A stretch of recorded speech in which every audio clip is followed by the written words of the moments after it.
ઓલપાડ તાલુકા પંચાયતના નવા હોદ્દેદારોની બિનહરીફ વરણી થઈ છે। નવા ચૂંટાયેલા સભ્યોની પંચાયત ખાતે પ્રથમ મીટિંગ મળી હતી।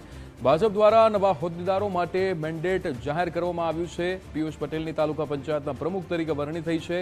મેઘનાબેન પટેલની ઉપપ્રમુખ પદે નિમણૂક કરવામાં આવી છે। ભાવેશભાઈ નાતાલી કારોબારી અધ્યક્ષ તરીકે જાહેર કરાયા છે। કિરીટ પટેલ પક્ષના નેતા તરીકે પસંદગી કરાઈ છે। અમૃતભાઈ રાઠોડની દંડક તરીકે જવાબદારી સોંપવામાં આવી છે। આવતીકાલે પ્રાંત અધિકારીની હાજરીમાં કારોબારી બેઠક યોજાશે। નવા હોદ્દેદારોની દરખાસ્ત હવે આગામી બેઠકમાં રજૂ થશે।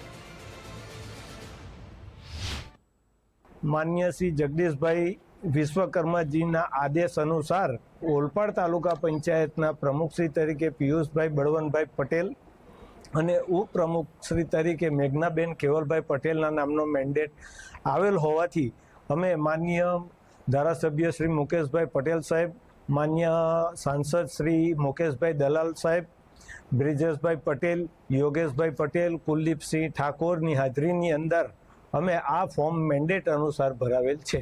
સાથે સાથે કારોબારી અધ્યક્ષ તરીકે ભાવેશભાઈ નાતાલી, શાસક પક્ષના નેતા તરીકે કિરીટભાઈ જયંતિભાઈ પટેલ અને દંડક તરીકે અમૃતભાઈ ચંપકભાઈ રાઠોડની પાર્ટી દ્વારા વરણી કરવામાં આવેલ છે।